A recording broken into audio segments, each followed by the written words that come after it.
The following program is rated GE. It is suitable for general family viewing.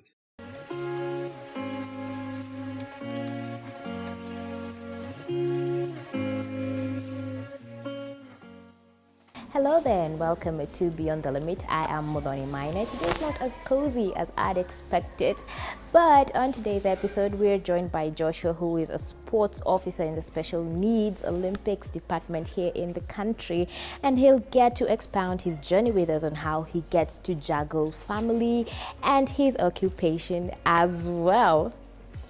Joshua, who is a sports officer in Special Olympics Kenya, an organization which unleashes human spirit through the transformative power and joy of sport. Through programming in sports, health, education, and community building, Special Olympics changes lives of people with intellectual disabilities (ID) and raises awareness on their talents, abilities, as well as injustices, isolation, intolerance, and the inactivities they face. Joshua is such a person whose story brings a paradigm shift. Hello. Nice to meet you. Good morning. Welcome to our home. Thank you so much. Hello. Morning. Hi. I'm fine. Asante sana. Asante sana. Wow. Welcome, my dear. You feel at home. Thank you so much. This is what we call home. Yes. Beautiful. It's a beautiful home. I love the decor. Thank you. Thank you. So, Joshua, I'd like you to briefly introduce yourself and tell us more on your occupation. My name is Joshua Agare, sports officer, and I work with Special Olympics Kenya. So, how do you get to juggle in between your occupation and your family? I try because where I work it is a busy place, and I work together with the sports manager to ensure each and every single event we are able to do it and to run it in a smooth way. And borrow family as well. Yeah, and the family. So after work, straight back home to your family? Yeah, after work, straight back home to my family, my wife Jennifer, and the kids. Yeah, and sometimes when I leave early in the morning and coming so late in the evening sometimes, because Mombasa Road is being built and there's a lot of jam. But I think I've gotten used to it. Yeah. Yeah, so when we're not so busy, we try to balance everything with the family too. Yeah. How many children? Two. Two Boys. Oh wow, that's beautiful.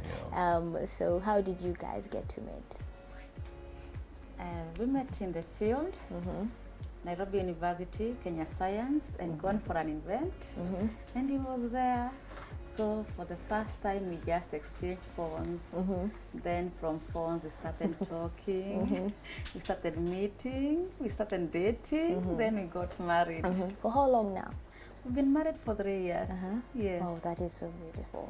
Sure. 3 years. 3 years. Wow. And how has the journey been? The journey has been hard, but we've been trusting on God. He has been faithful to us. We've been doing well. We've raised with 2 beautiful boys. One is 1 year 9 months. Yeah. The other one is 9 months old. So we are balancing between working and bringing them up because we want to bring them up in the right way. Yeah. So how would you describe Joshua as a husband and also as the father to your children? I would say he's a good husband. He's a perfect father for my kids because we never lack anything. Yeah. I don't even have to ask him to come with anything. He just brings. Even he doesn't ask me to bring some money or buy some. He just do it. So he's the kind of a husband I dreamt to have. Yeah.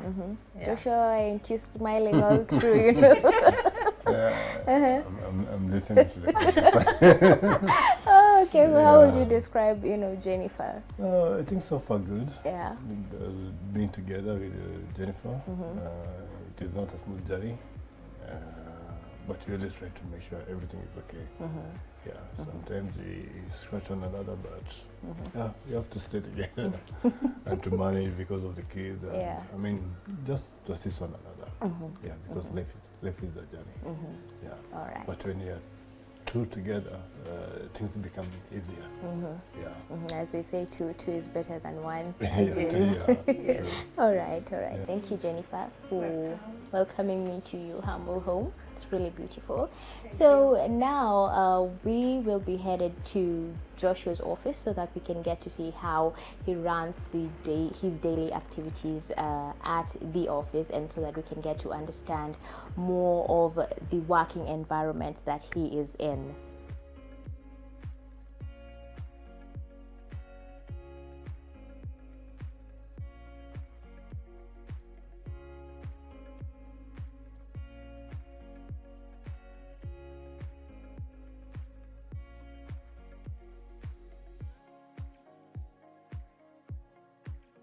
So Joshua, when you were flipping through the album, you mentioned that your mom was a nurse, and she was also part of the Olympics, as a nurse.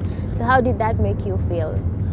I think I felt proud because he escorted. I mean, he was in the team as a nurse, and because of my coach who was doing horse riding, he was teaching me horse riding. He was enabled to talk to the Special Olympics people. So my mom all of a sudden was chosen to become a nurse of the team. Yeah, and I think that was really a good opportunity, as much we did not know So you felt some like of the officials. it was like a part of an inspiration in the whole process. Yeah, to me, I think it was an inspiration, and I think it was a mileage again for me, because at least he had an experience. Because sometimes the parents think, I mean, the safety of their kids, especially when they're in the team. So I think, because some parents maybe they'll not let your kids to go. They'll be worried. My kids has never traveled, because a lot of our players, sometimes it's the first time going outside. Some of them, they might be scared, they might be shy. But as Special Olympics, I mean, you just trust the Special Olympics, the organization will take care of everything, and their kids going back and coming back. Yeah. So did you feel like the community recognized, your disability, as for you and also for other people as well? Did you feel like you were recognized enough back then and up till now? Because I think, to me, I think it was a mileage, because when I started doing horse riding, I went to a special school called Fairmont Special School. That is from nursery to primary to class 8. I finished, and then my grade 6 was not all that good.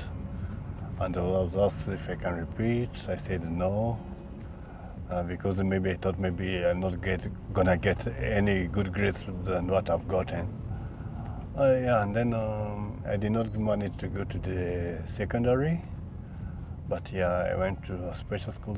From that special school, I managed to do horse riding, and because of one parent in that school, he managed to pay for some of us to do horse riding. It was once per week. Once per week, maybe 1 hour, and we're done by riding the horse. Yeah, and sometimes I was trying to managing to take myself to Karen. So in your line of duty, as you've said that, some children here and there at times have that fright and fear in them. So how do you get to handle that as an officer? Maybe if they do reach out to you. To me, I always encourage them, because I think for me, I'm the oldest. In a way, but not so old. But I think because of that experience with Special Olympics, enabling me to be presenting athletes on the board of director.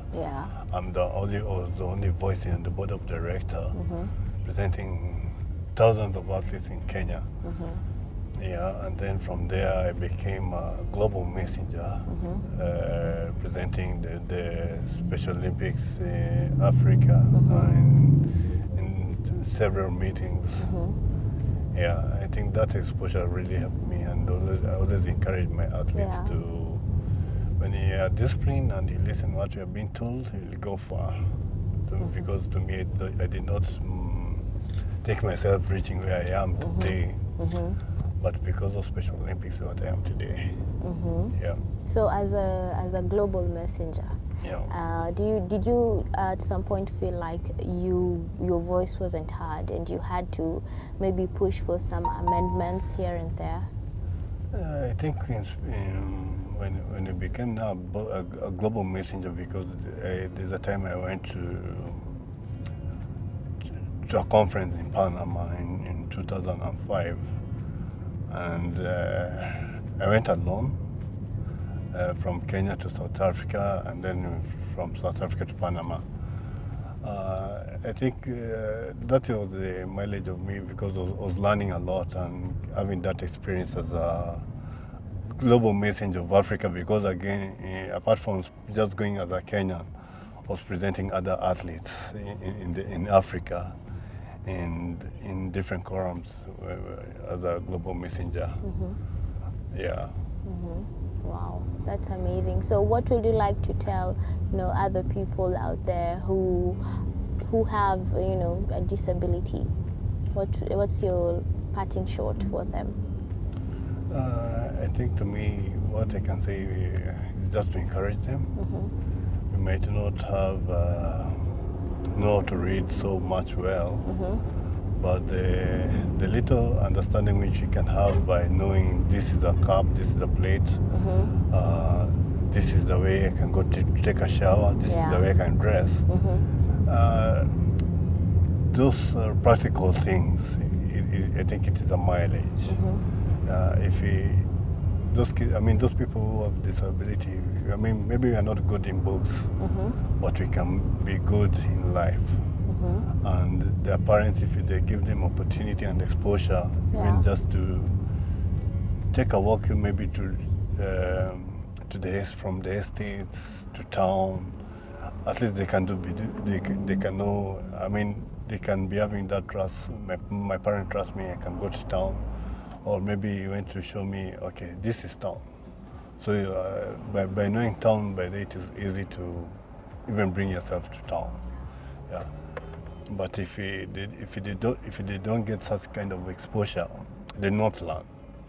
And I think that as parents, maybe we need to just let it go. So long as they can understand and they can know the direction, or when they're being sent in the neighborhood in the shop, I think that is a mileage. Yeah. Yeah. Okay.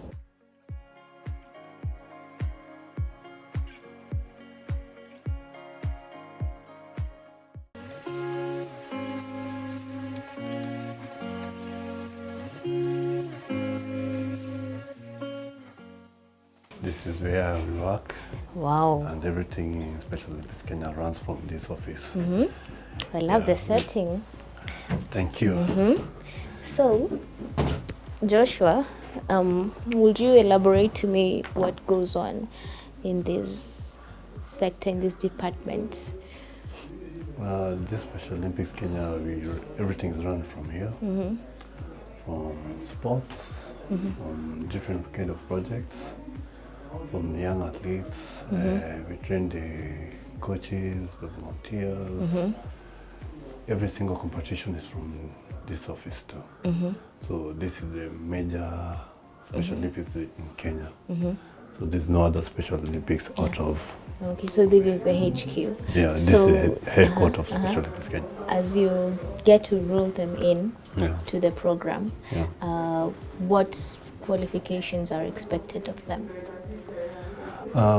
Qualification mostly, if the athlete has intellectual disability, those are our athletes. So we don't charge them anything because they qualified by having intellectual disability or mental challenge. But he can be having a little bit of mentally and physically, still is our players. And most of these athletes, they're from special schools Yeah. or special units. Yeah. And how many have been enrolled so far? Yeah, I think Special Olympics, we are talking about close to 15,000 athletes. 15,000. Yeah, but sometimes we always take a database of our athletes, our volunteer, our parents, our coaches. So we can, each and every year, we try to ensure, and when we fill in the database, so you can tell us maybe it's around or not around, or maybe we have key in maybe 2 times or 3 times. So we try to ensure in that database we always have new athletes. And then each and every year we try to look for new athletes. Yeah. So that is the way we always do some run Special Olympics. Yeah. Are there any other future plans that the Special Olympics of Kenya, are planning in the near future? I think near future, like right now, we have so many projects which is just coming in, which this year we need to run before December, because we have for example, let's just touch base in some. We have maybe young athletes program, which we need to get to kick off and because for the young ones. Then we are working again with school called SNF program. Those ones are in schools, yeah. So they can play with our athletes in schools, and that's why I'm saying it's like unified. Yeah. That's why I say unified. And then we are trying to have maybe there's some grants which have maybe championship. Which we need to do a few competitions, and then we have maybe safeguarding. We have like safeguarding whereby sometimes these athletes, sometimes because they cannot speak they don't have a voice for their own, that some people take advantage because they cannot understand, even if there's anything wrong which I can do they can be done on them. People think since they cannot understand and they're special. Unajua watu wanasemanga au ni mwenda ama hawajielewi. Lakini we are trying to ensure people don't take advantage of them, or even me or anybody, at least so long as he has intellectual disability. We're trying to ensure we talk to the partners from the health side and the education part, so they can have a document whereby we can say this safeguarding these players. Because even when you're having a team, maybe even sometimes coaches, they can take advantage to the ladies. The ladies, maybe they can take advantage of the boys. So in Special Olympics, we are trying to ensure, this is a project which is just starting of safeguarding our athletes, because even sometimes when you can bring a team and we have such kind of incidents, but we are trying to ensure the coaches who are in Special Olympics and they are real coaches of Special Olympics, because we give them the training about Special Olympics and the way they can run sports, ensure even them to help us. To ensure our athletes they are safe. They should not just be having athletes in the team, but even just to ensure them they are safe and to be guided in case of anything. Yeah. When it comes to, as you've said, the utterances that are made towards persons with disabilities, how has it been for you, when growing up? To me, I think when I was growing up, I did not know what was my issue, until maybe when I went to school from nursery to primary. But I tried to cope. It was not easy to reach up to class 8 for those years, from nursery to class 8. Because the more you grow, the more now you're left under, okay, what is not happening? Yeah. How comes I cannot read books, or maybe even just when you're doing the marks, how come they're not catching anything? Because sometimes you're being given and then maybe you're doing, but when it's going to be marked, you're left on that line. thought maybe I understand, could be there's one thing, but yeah, I tried to manage. I coped, and I finished class 8.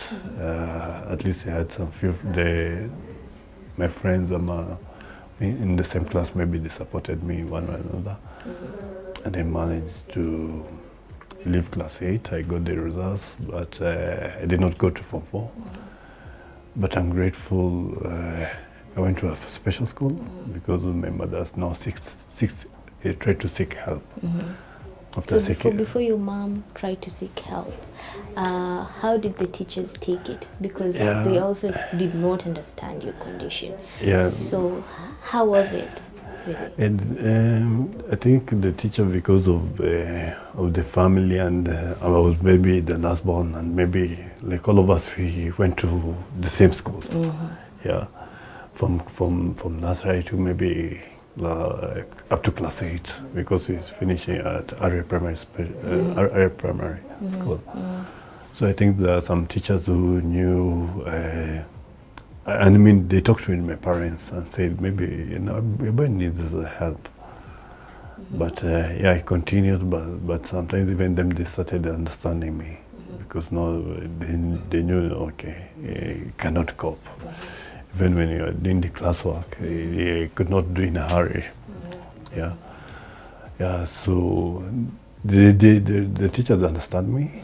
And they understand, I mean, because my other sister's brother, maybe they have passed through the same class, the same teacher, so at least they understand, and then They were a bit lenient on you. Yeah, and then maybe they told my parents, maybe they, you should seek for help. Like anything, yeah, maybe in God's planning, maybe we did not. They managed me just to go through up to class 8. I was supposed to repeat, and I told them, I don't think it will make any difference if I go to repeat up to again class 8. So, but I did not manage to go to secondary. Yeah. But after that, my mother managed to get a special school. So when I started going there, I started doing tailoring, a little bit of some cooking, a little bit of some sports.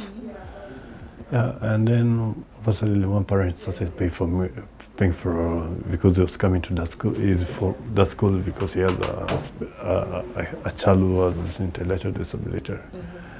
Yeah, so when he started to pay, when he started going for horse riding, he was even taking us to horse riding. Me and my colleague, we were just 2 people.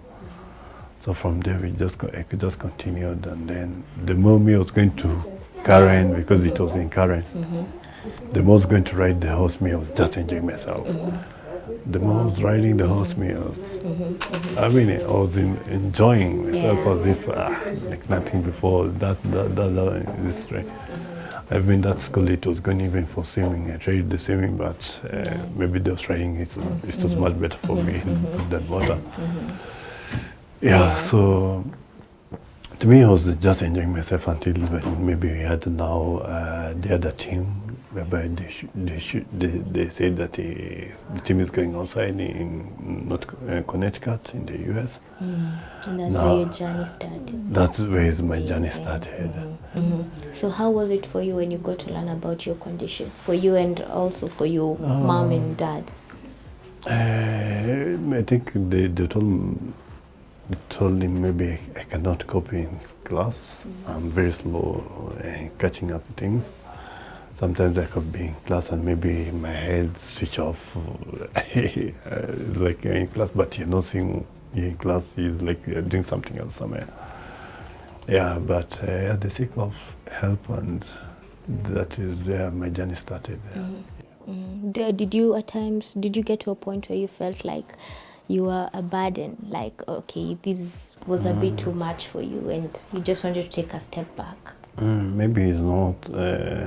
Yeah, sometimes you might think it's a burden because now I'm the only one who's not reading nicely. I cannot do mathematics.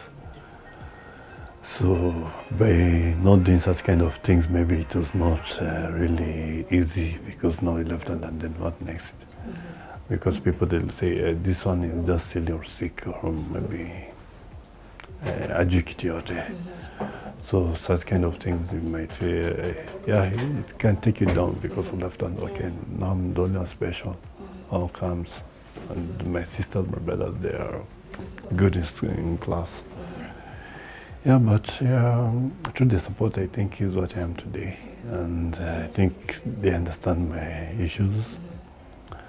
Yeah, because if it was to read, maybe I need somebody to just direct me which letter is this, what is this. But right now I can maybe read simple ones, but long ones I just tell you. Yeah. So what will you be your parting shot for, athletes who do have a disability and they would like to join the Special Olympics Kenya?